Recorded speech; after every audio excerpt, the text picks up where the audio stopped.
The broadcast is now starting. All attendees are in listen-only mode. Good afternoon, everyone. This is Deanna Helsher. I'm director of the Michael and Susan Dell Center for Healthy Living and the regional dean of the University of Texas School of Public Health at the Austin campus. I'd like to welcome y'all today to our webinar on COVID-19, Fighting a Fire Blindfolded. So we are very fortunate today to have two experts in infectious disease epidemiology to lead this webinar. So we have Dr. Joseph McCormick, who is the James H. Steele Professor of Epidemiology at the University of Texas Health Science Center School of Public Health in Brownsville. And then Dr. Susan Fisher-Hoch, who is also an infectious disease epidemiologist, a professor at the Brownsville campus as well. So both of them have been very involved with infectious disease, specifically Legionnaire's disease and Lassa fever, and are very much experts in this area. So as we begin, if you have any questions, if you could type them in the chat box, and then toward the end of the webinar, we'll answer those questions. So just feel free to ask any question you would like. And without further ado, I'll turn it over to Drs. McCormick and Fisher-Hoch. Thank you, Deanna. This is Dr. McCormick. I'll start out with our webinar, and perhaps you can tell from the title that we are dealing with something that is completely unprecedented. Dr. Fisher-Hoch and I have been involved, as Dr. Helsher said, with many epidemics, including meningitis, Legionnaire's disease, Ebola, Lassa, dengue, and lots of others. But this is unprecedented for us because in all of those others, we were able to track the disease. In this case, we do not know where the virus is moving. So it is literally like trying to fight a fire when you have blindfold on, because you don't know what happened 2 weeks ago. You don't know where the virus is because so many people are asymptomatic. You don't know who has it.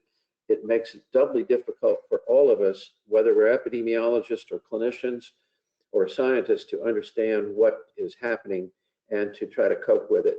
So in this webinar, we're going to try to give you some background to try to understand what some of the problems are. This is a fast-moving, literally changing by the hour. So we'll try to update you. We prepared these slides just earlier this week, but already there are some things that have changed, such as transmission, things like that, that we will cover. So I will turn this over to Dr. Fisher-Hoch, who's going to tell you about the virus itself. Next slide. Good afternoon. It's very nice to be able to talk to everybody. And my job right here now is to introduce you to the virus. The best way to fight an enemy is to know what the enemy you're fighting and what its weaknesses are and what its strengths are, so that you can get this straight and attack it where it hurts most. Itself is called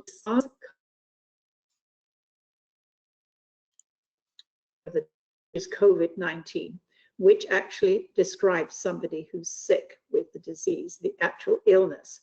So when we say COVID-19, we mean the illness. When we say the SARS-CoV-2, we mean the actual virus itself. Next slide, please. So transmission and the story of it. How did it get to us? It is a species jumper, which means it jumps from one species which is quite happy and asymptomatic to another species that has never seen it before and whose immune system basically freaks out. And I think that is what we're looking at here.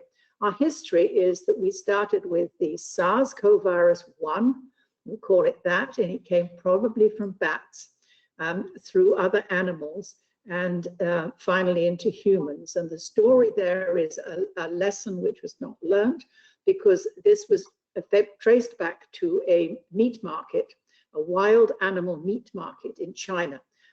Some of these animals are considered delicacies. That one was very symptomatic and we managed to deal with it. And then another one emerged, which was MERS, Middle Eastern Respiratory Syndrome. And that came through camels, but we think it may also have originated in bats. So none of these animals are particularly ill, but it gets into man, and sometimes it can be quite drastic. So that is what has happened here. And this time we're looking at spillover once again, believe it or not, from an exotic meat market in China. I think you know that story. Next slide, please. Next slide. So what do we know about it? About the coronavirus? They're a large family of viruses that infect a very wide range of species, all the way from us right down to whales and turtles and anybody else. They've all got coronaviruses. There are 4 human coronaviruses, and they call the common cold. And they're the winter viruses that we get every year. And the problem with these particular viruses is our immune system that seems to forget about them in less than a year. And so we get infected with the same ones again. The SARS-CoV-2, which is the new one, infects both the upper and the lower airways, whereas the common cold is only the upper airways, so you get a cold in the head. This one infects your lungs, and this is what is so bad. Now, the spikes you see on the picture of the virus are the spikes it uses to get into your cells. And these attach to a very common receptor called the ACE2 receptor, which is on most cells and also in the lung and the respiratory tract. This spike attaches to a cell, and then it's cleaved by an enzyme, which most of your cells have, called furin. And as it's cleaved, it allows it to break through the membrane, get into the cell. When it gets into the cell, it can then turn the cell machinery over to its own purposes and make lots of copies of itself. So that's how it gets its way down your airways. Next slide, please. So clinical signs and symptoms. It looks like about 50%, though the data are all over the place a little bit, but it's coming down to about 50%, have no symptoms whatsoever and are also infectious. This is a very big deal. Body aches and headache, particularly body aches, seem to be very prominent in the early stages. Something that's not on the slide and which is becoming more and more interesting is that people so frequently report loss of taste and loss of sense of smell. That's probably because it's attacking the cells that do this for you normally. It then proceeds to tightness of the chest, dry cough, and short of breath. That's okay unless you go into a severe disease. It becomes kind of biphasic, a second phase in some people. Then you get a widespread viral pneumonia, going to a condition called acute respiratory distress syndrome, which basically means your lungs get kind of clogged up and you can't get air in, which is why the respirators are needed. There is probably a cytokine storm. There is cardiac injury, heart failure, and there can be kidney failure and multi-system failure. Mortality in hospitalized patients is variably reported in different countries between 5 and about 16%. So high mortality in those who get severe disease. Next slide, please. Just to show you susceptibility, this is from the MMWR just 2 days ago. I haven't got a pointer, so I can't indicate to you, but the whole point here is that the ICU admission rate and the death associated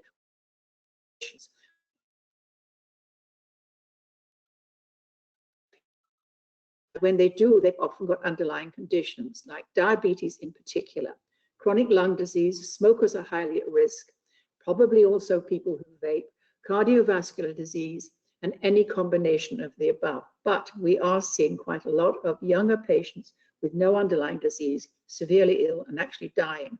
So we really don't know the true data here and the true risk factors. Next slide. So I'm going to hand it over to Dr. McCormick now, who's going to talk about diagnosis. So as all of you are well aware, one of the reasons that we are fighting this fire blindfolded is because we do not have adequate number of tests to know who's infected and who is not. It's made more complicated by the fact that so many people, such a high proportion of people who are infected and who can infect other people are asymptomatic. And so we can't say somebody is because somebody's symptomatic, they're infectious, because we know some who are not symptomatic are infectious. So right now, the tests that are being used are the so-called polymerase chain reaction. What this does is detect the actual RNA of the virus. This is an RNA virus. And so this test actually finds the virus genome, and that's the one that takes over the cell and runs the cell when it gets inside of it. The best way to get a sample of the virus is a swab from the nose or the pharynx. And it is only good for the day that it is taken because the RNA of this virus is very unstable. So you have to test it very quickly. And because of that, because of delays, because of sampling errors, that sort of thing, there can be false negatives. And so a negative, particularly in someone who has symptoms that make you think they are likely to have it, a negative test does not rule out that they do have it. So many people have to get tested a second time, which is why sometimes the number of tests and the number of patients don't equal each other. Has just been approved this week by the FDA some new tests for antibodies, both IgG and IgM. IgM is the early fast antibody that the immune system makes in a matter of 2 or 3 days once a person is infected, and then the IgG is a later one. Both of those can indicate past infection or present infection. We don't know how long the antibodies last. It could be short, only a year or two. We are just still learning about the result of an infection and whether people are truly immune, and if so, how long. Next slide. And as I mentioned, there are several reasons why people have a false negative. That is, they're actually infected, but the test comes back negative. They could be in the early stage with very low viral load, which means the test is not sensitive enough. They may have no major respiratory symptoms, so the virus is, again, not highly available in the nose and the throat.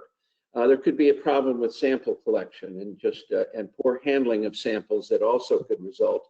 And then there are also technical issues inherent in the test itself, including its sensitivity and those kinds of things. So WHO has suggested these issues should be taken into account, and for some people that the test should be carried out several times, particularly those people you feel sure must have this disease, and that's important, particularly for the hospitals to know. Next slide.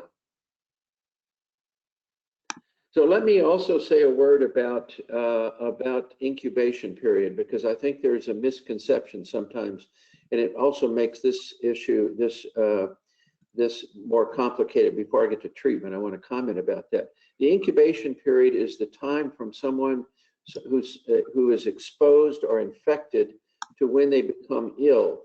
And that's the average one for this disease is 5 days, but it can stretch out to 10 days. And part of that depends on how big a dose of virus they get as an infectious dose. And we don't know the answer to that yet.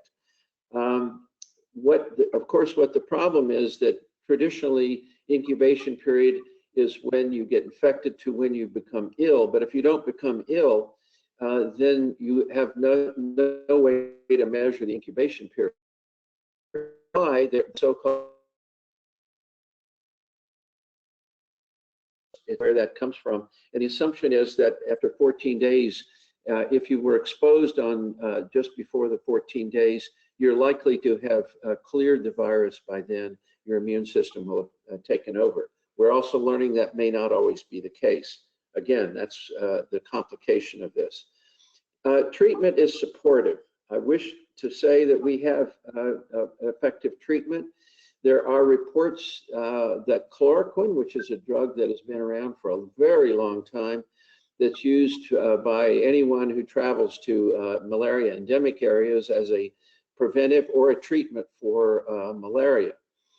We don't know the evidence for this yet. There's a small study that suggests it might be helpful, but it's really, and it's from China, early on in China. There's some other studies that are started, but just to know that we don't know yet whether it really works. There are no specific antivirals for this disease, but there are many antivirals that have been developed for hepatitis C and HIV, that are being tested now for their efficacy with or the treatment of this.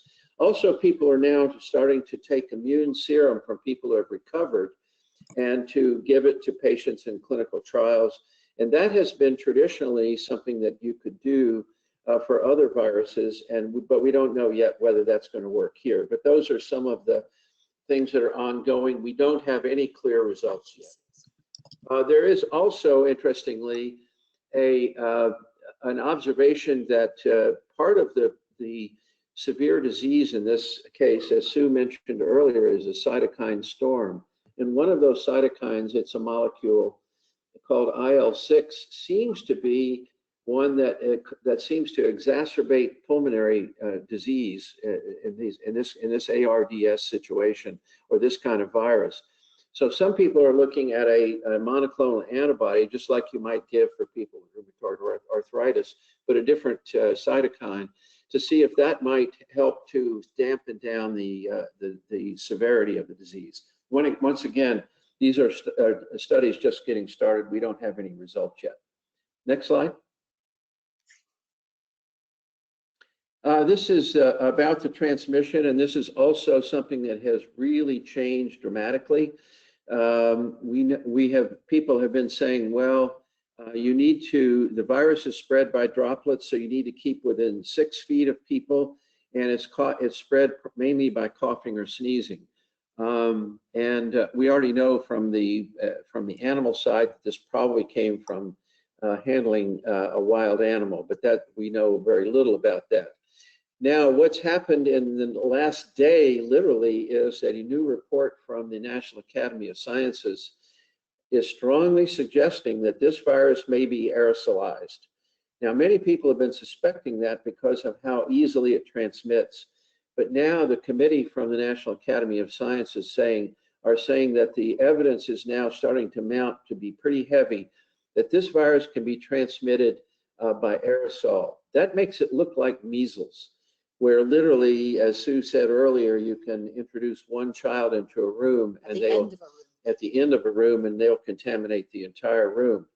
I don't think it quite is that, but it's close. And so that really is starting to change the dynamic and the discussion. So CDC is now saying maybe we're remiss in not recommending that people, when they go to the grocery store or any place where they're going to encounter other people, wear a mask, because it may be that just talking or breathing, if you are asymptomatically infected, certainly coughing if you're symptomatic, but even if you're asymptomatic, breathing or talking could in fact put the virus into the air, where it could be suspended, and it may stay there for a while, and other people could then get infected. I've already mentioned about the dose of the virus, and all suggestions, all the data appear to show that it's a pretty small dose, which means that it could get in the air even, and it probably helps to explain what happened. We'll talk about the cruise ships a little bit later, but it may help to explain what's going on in the cruise ships. So right now, people are saying, okay, not only should we have safe distance, we really need to probably think of when we go out. If you can't get a mask, create a bandana. Yes, the chair of this committee, Dr. Harvey Feinberg, at the National Academy said, look, I'm not going to wear a surgical mask because all of the health workers need that, but I have some really cool bandanas that I can use when I go out to the grocery store. So that's one of the senior scientists looking at this saying, look, do what you can to help prevent, just in case you're infected or someone else is, to help reduce the risk of infection and transmission. Okay, next slide. This is apparently where it all started when we talk about spread. In this meat market, it was a seafood market, but it also turns out that although they're not supposed to, people bring wild animals because many of them are delicacies. The SARS virus probably started with infection from a civet cat that was brought to the market. This time we don't know exactly what it was. We do think this was a bat virus, but nevertheless, it got into this market, and this is where it all started in the city of Wuhan, which is a city of about 11.5 million people. So you can see what can happen with the introduction in one spot. Next slide. So here shows you a little bit about what transpired. On the 20th of January, there were 41 infected people in Wuhan in China. By the 21st of January, there were 314 people infected. A short time later, the virus had already spread by travelers to other parts of the world, including areas of Asia and even Europe and the US. By the 11th of February, and in fact, the first death outside of China occurred in Hong Kong on the 4th of February. So you can see how quickly this, sorry, it was on the, I can't see this, it was on the, a little bit later in February. No, it was the 4th of, yes, that was the first one, 4th of February. So by the 11th of February, there were already 42,000, almost 43,000 infections in China. And by that time, it had also spread to these areas you see in red, who were experiencing, in many instances, their very first case. So this is how quickly this virus spread from China as a focus out to the rest of the world. Next slide. Whoops. So what happened was, of course, in China, that they started building this enormous complex of hospitals, and you can see the picture here on the upper right. The picture on the upper left is Wuhan, and it just simply shows you that there was a shutdown in Wuhan very early. This is the center of Wuhan, and you can see there's almost nobody there. And so they closed down the city very quickly. The lower left hand shows you that China instituted very quickly these lasers that were able to measure body temperature in people who were coming into the airports and in other areas, train stations and the like. And finally, on the right-hand side, you can see that travel from Wuhan, and that happened to be from Wuhan to the United States, was canceled, and that was canceled in February. Next slide. And I think the really bad news for us is shown in this particular graph. You can see that it shows you countries where there was doubling in 2 days, doubling in 3 days, doubling in 5 days, doubling in 10 days. And you can see the green line shows you the US trajectory. And you can see faintly Italy, Iran, France up there to the right-hand side of the arrow, at the top of the arrow of the US. You can see it just simply points out that our trajectory is is really very, very fast. And that's why we're seeing that we now have more cases than any other place in the world. And that's unfortunately not slowing down very much. Next slide. You can see that February 20th, Italy had their first patient, a 30-year-old, admitted to the hospital. And remember, this was are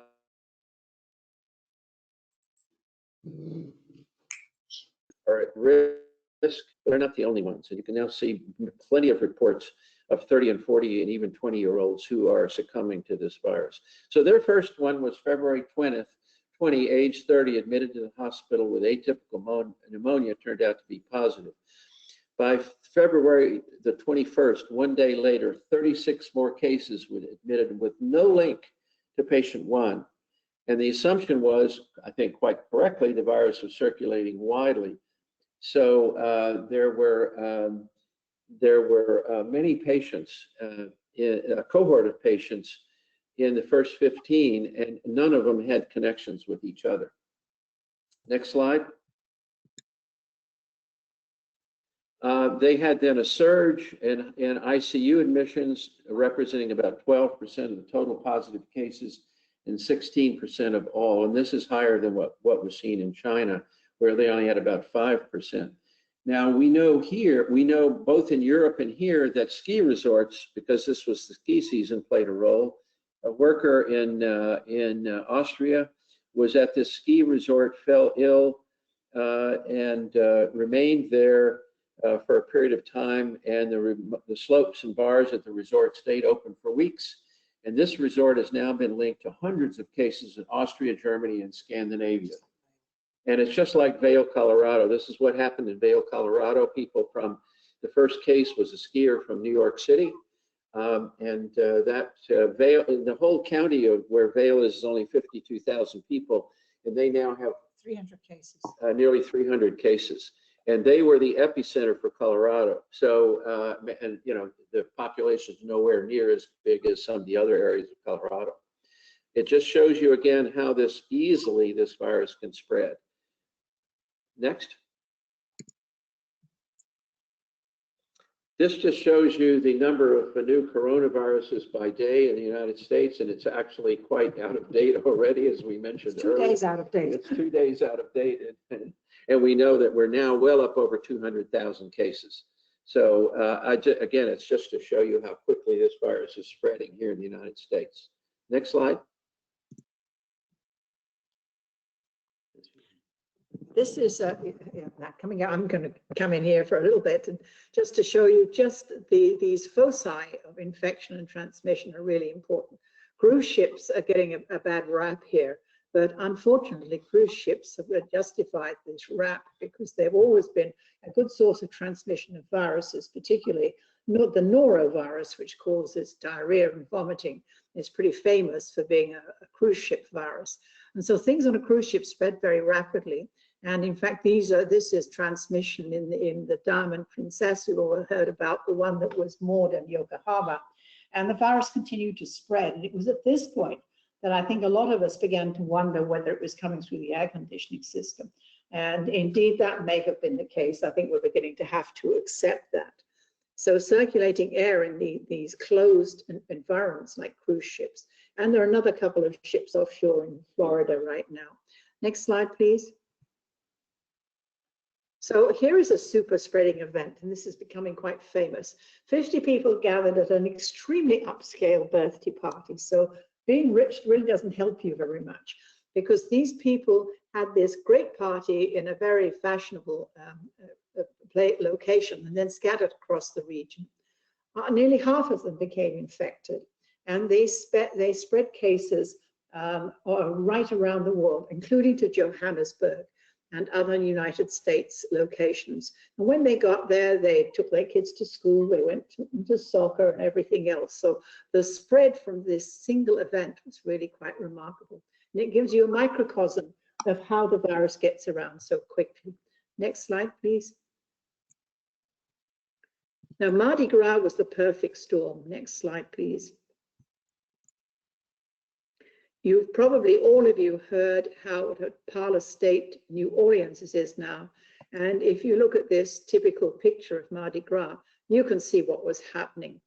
And the first case was confirmed 13 days after Mardi Gras. There was much debate about whether to cancel it or not. At the time, they could have canceled it. I think the data were out, but they were difficult for some people to accept.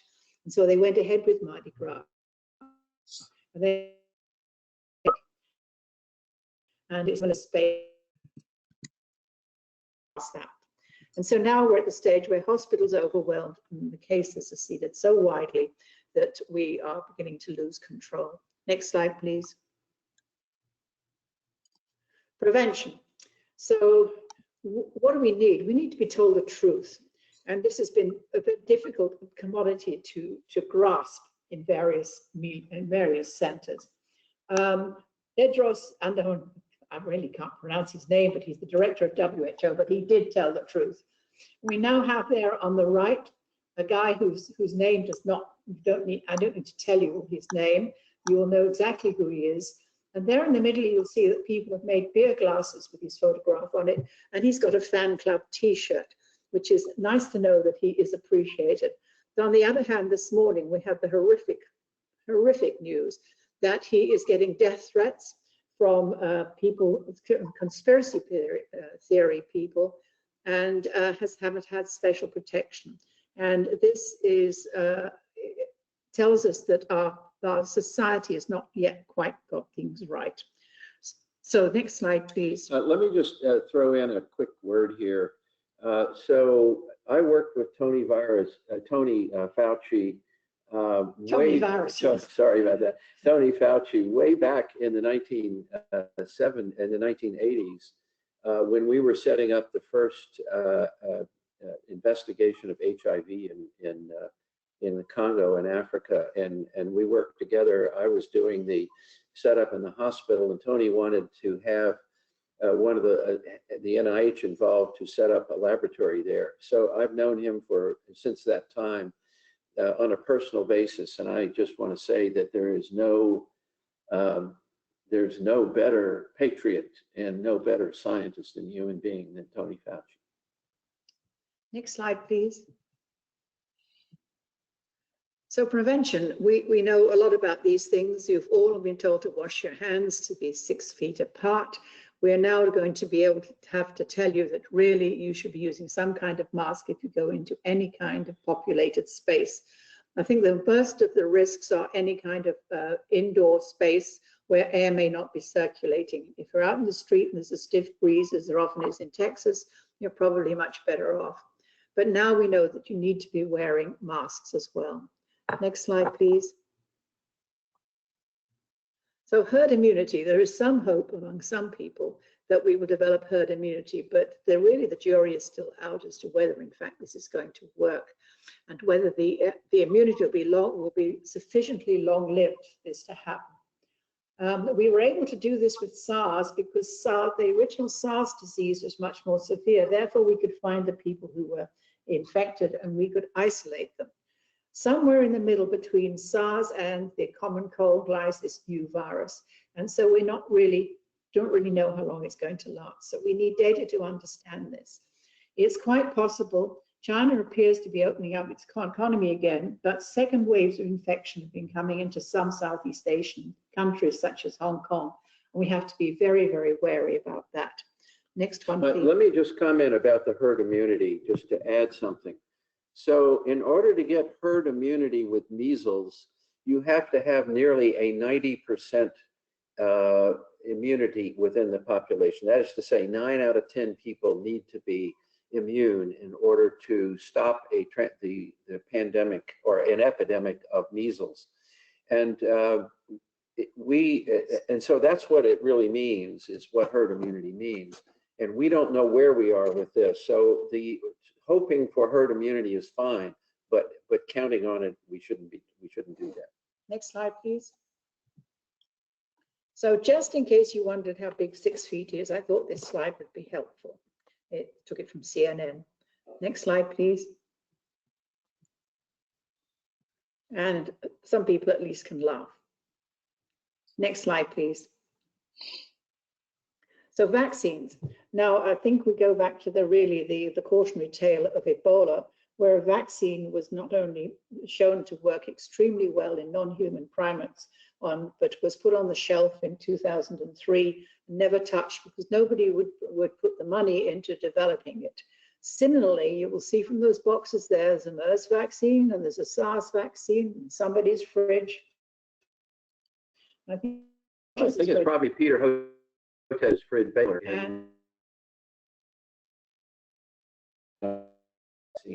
But again, nobody would develop the vaccine because they thought there was no market for it. And this is, these cautionary tales we're not learning very well. Next slide, please. So I'm going to pass over to Dr. McCormick now. I think we can go over this quite fast because the simple thing is hospitals need staff, space, and systems. Yeah, I mean, we know from ancient times that physicians fled epidemics in ancient Greece, the Black Death in the 13th century in Europe. Particularly the wealthy people went running to the countryside to avoid the infection. In Vietnam, when SARS cases occurred in one hospital, in fact, most of the staff left.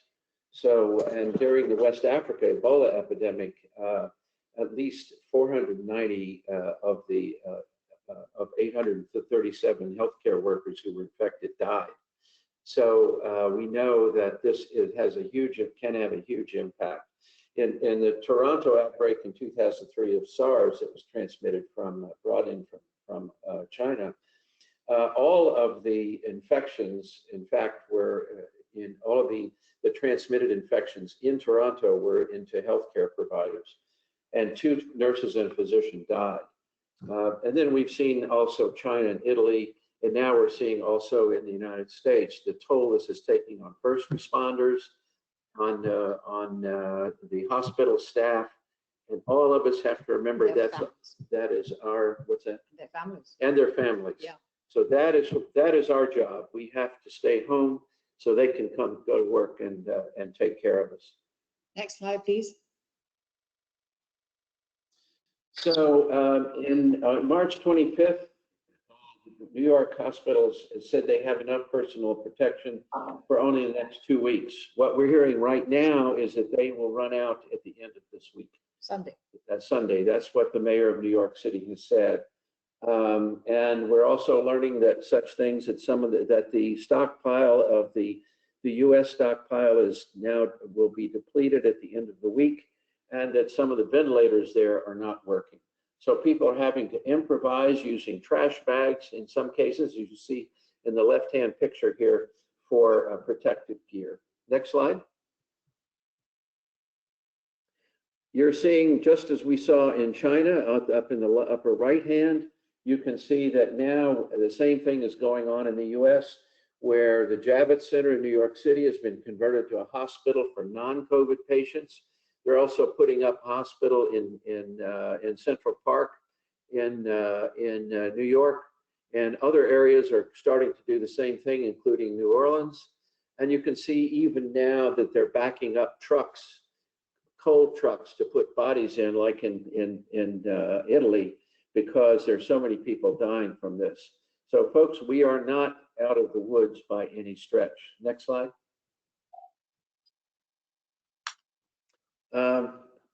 I think we can skip this slide. We've already gone through the Italy epidemic. Next slide.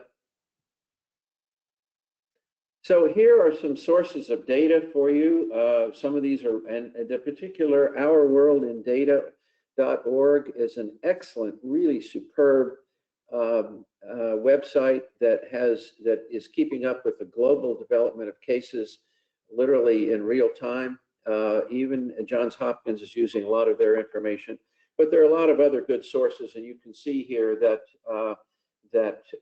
they're being used by for research, for teaching, and so I invite any of you who are interested to check any of these out. Next slide.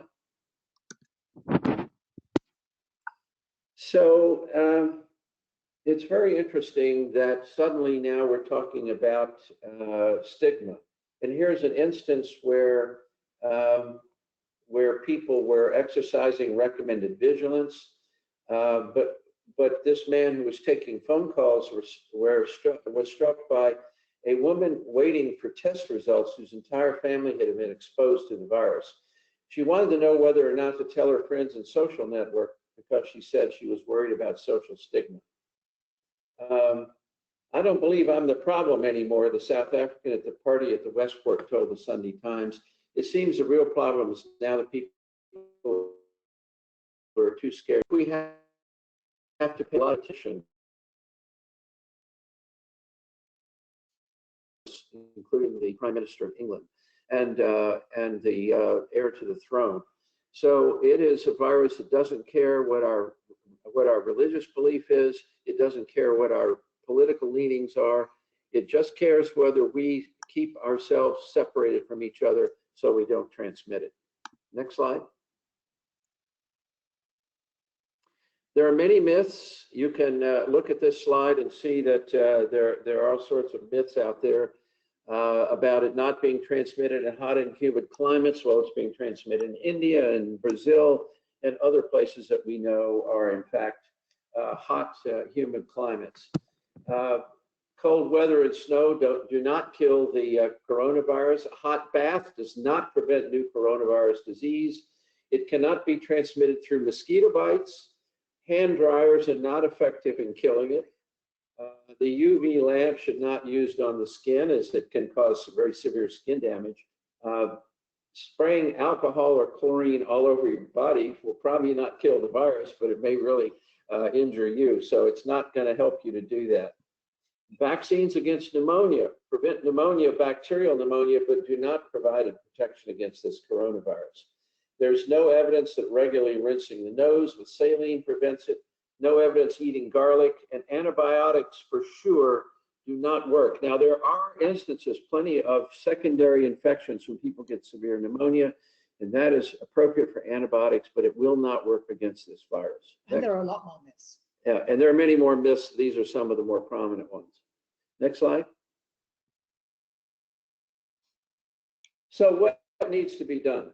We need to continue widespread community testing. Fortunately, there are new tests that have been approved, and so we need to get those in place. We need to contact tracing so that we know where the virus is going. So we're now no longer fighting this blindfolded. We have many people who need to be tested. We have to have timely and accurate information and recommendations to people in hotspots. And that's what many of us here are at the university are trying to do with our communities.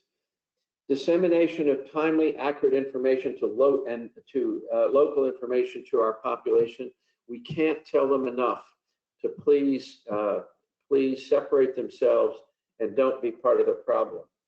Prioritize support of our hospitals and our medical staff and our first responders. We have to keep in mind the need. These are people who are critical to the fight against this disease, and we have to reinforce public importance to maintain shelter in place. I think that's the last slide. So we'd be happy for questions. So thank you all very much. We're happy to answer questions. So Doctors McCormick and Fisher-Hoch, we have a lot of questions. So I'll just start out, and I'll say this again, is we are making the slide deck and the recording available, so it'll be sent out to all registrants this afternoon. So just want to let y'all know that. So here's a question. For those who experience loss of taste and smell, do those senses return as they recover from the disease?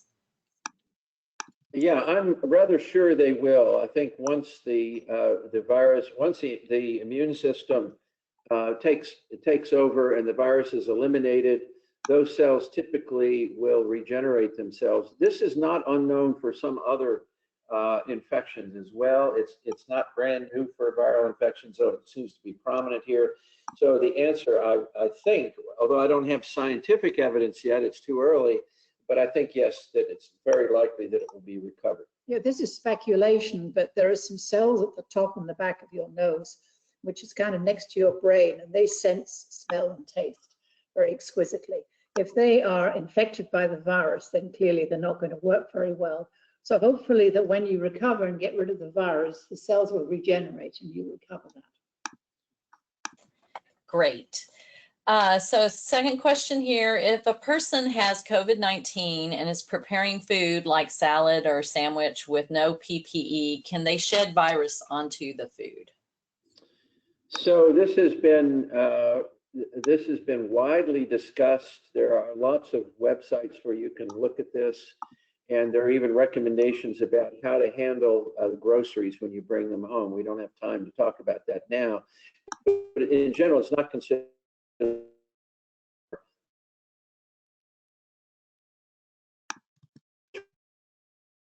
water.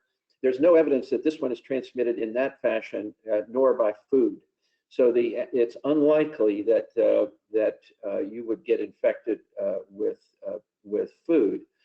Now, there was an instance where somebody went into a grocery store and deliberately coughed on a lot of food, and they had to throw it all away. But currently, the evidence is that this is not a foodborne outbreak, a foodborne virus. And if it does land on food, it's not likely to survive for very long. So you can always play the game of just leaving stuff around for a little while. So another question is, if a person has COVID-19 and recovered, can they still pass on to others through saliva or sweat? So if they are recovered, the likelihood that they are going to continue to spread virus is very, very low. Now some people have been noted that still have the virus around even at 21 or days or beyond. We don't know whether that would actually be infectious. We doubt that there is enough there to be able to transmit it. But it's clear that it takes some time in some people to get for the immune system to clear the virus. And so there is a gray zone after the 14 days that some people might still have the virus. We don't know how easily it would spread. We don't know how much is there. So it's very low likelihood, but I can't say that it's totally impossible. Great, thank you. So the next question is the 50 to 80% asymptomatic proportion based on a model projection? Is there data for that? Are there data for that in other countries that have seen their rise and fall, like South Korea? The best data come from Iceland. And Iceland is a highly organized country. And as you're aware, it's an island, and they control ingress and egress quite easily. So they tested everybody in Iceland. And they showed that 50% of people who were infected had no symptoms. So I think that's the best data we have. There's also, though, some data from China that are pretty solid, that out of every 5 infections, 4 occurred, were transmitted from people who did not know they were infected.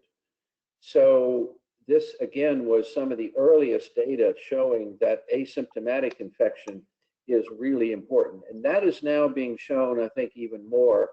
What we don't know yet, because we don't have any really good random samples from the United States, is how many people are truly asymptomatic and how many people are, and what proportion of people who are infected are symptomatic.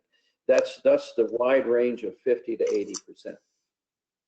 Yeah, so that's why it's so important, I would imagine, to get the testing results and then to do that thorough job of contact tracing. Absolutely. Yes, until we get that's really important, because until we get testing widespread in the community, we don't know where the virus is. We're sort of swatting at flies and we can't even see where they are. So really, this is where the blindfold comes in.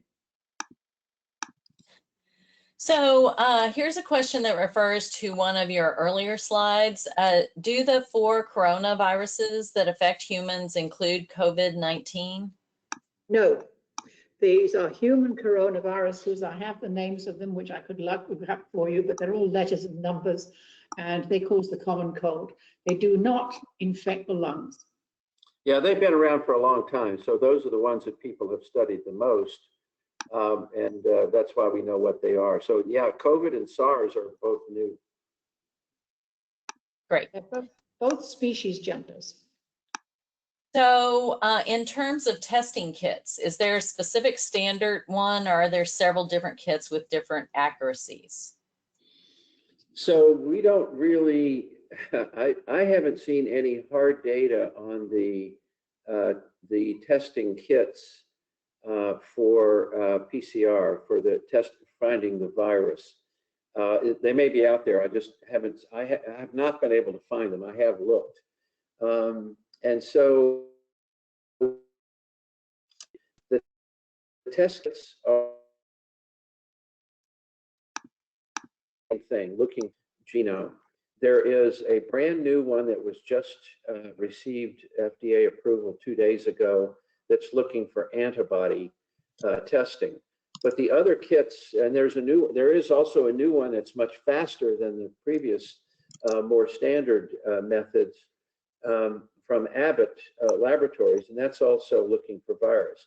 Now the standard method, the one that's been used, can be a bit laborious because of the way it's done. It has to be done in test tubes, it has to be incubated, and it takes several hours to do it, which is wise.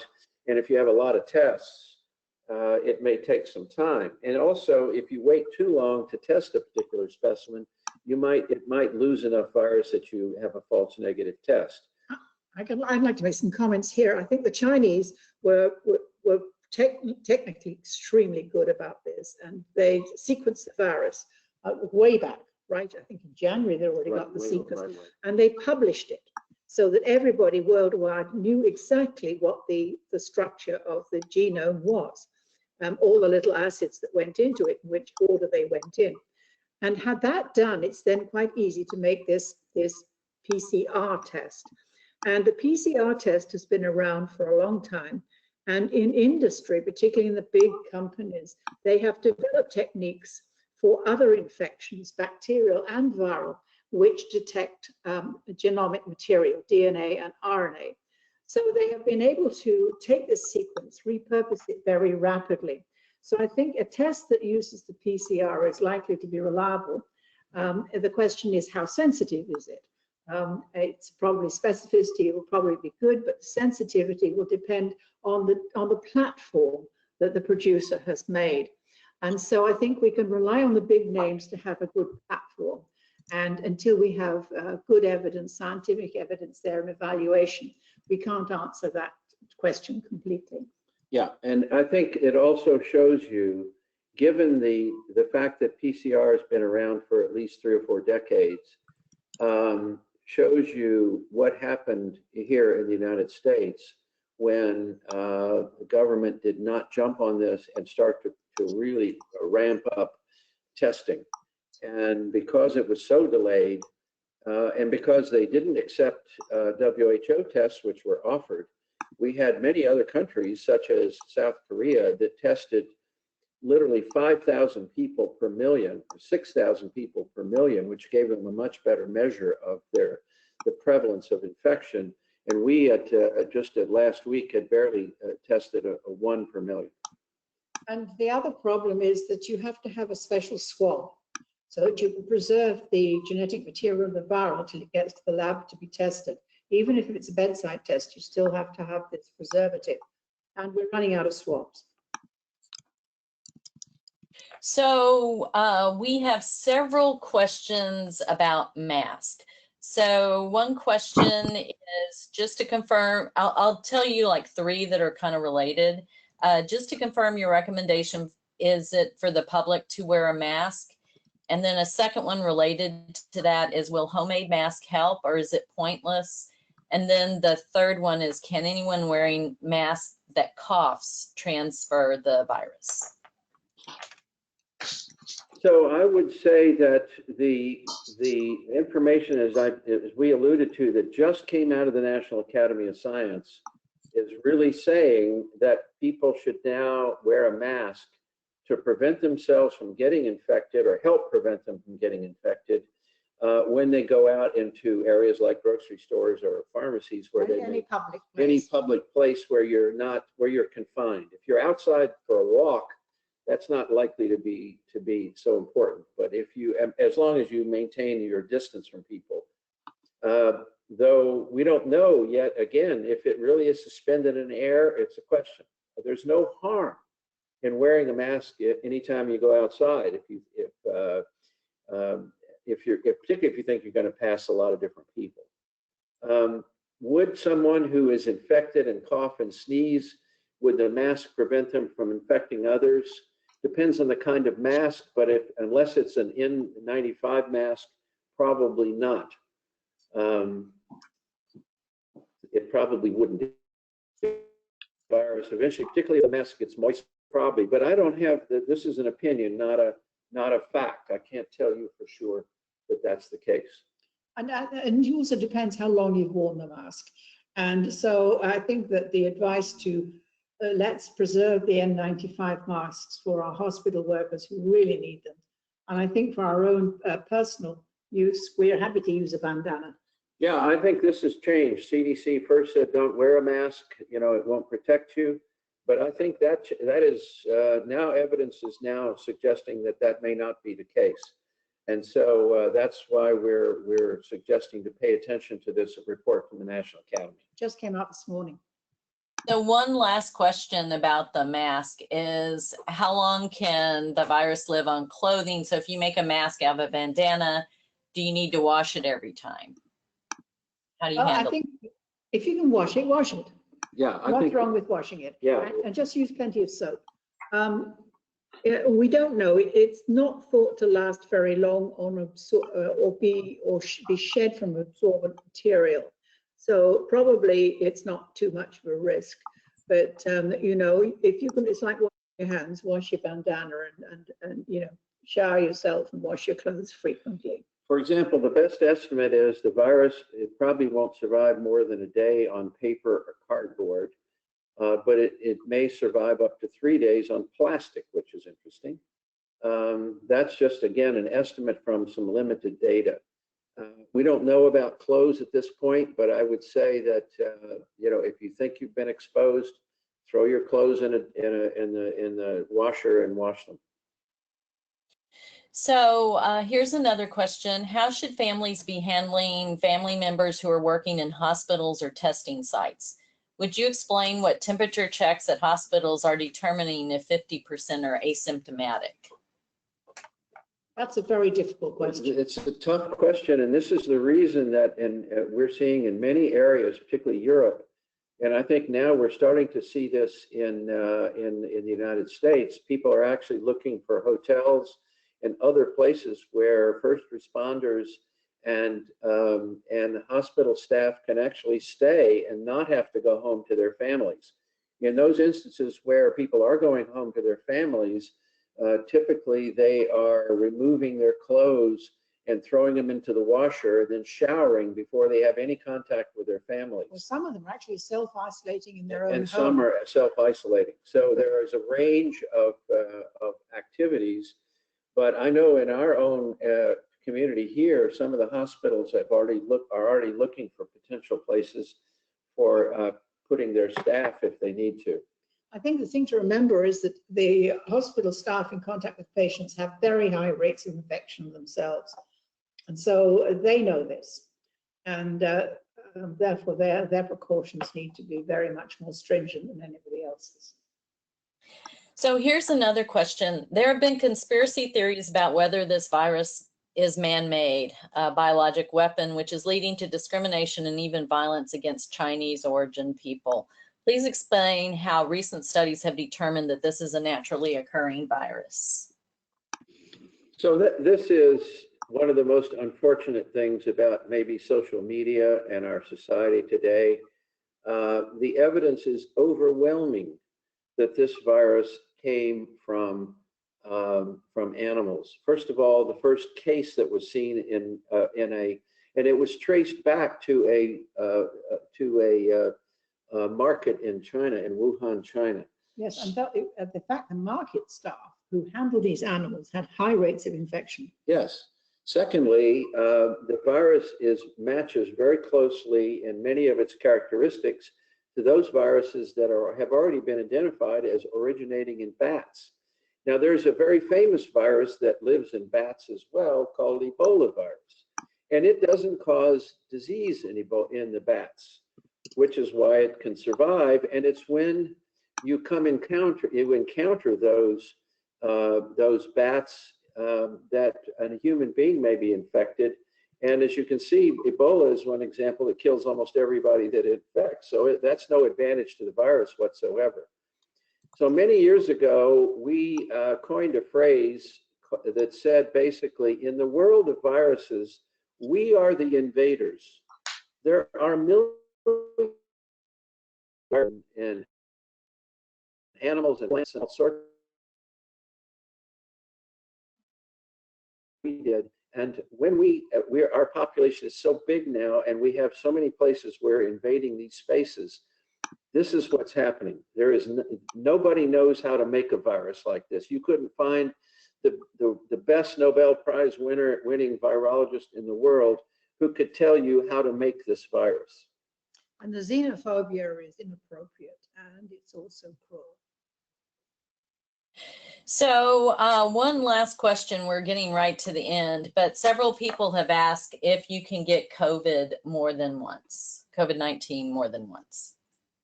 We don't know. I think highly unlikely, unless we had a second wave in 2 or 3 years.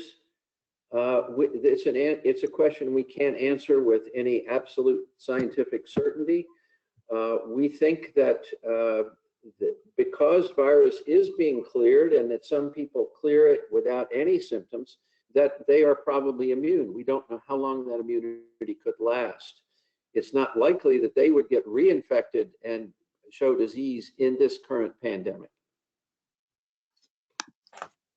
Well, we've reached the end of our webinar time, but there's several other questions here, so we might follow up with y'all to see if we can get some written responses and post those as well.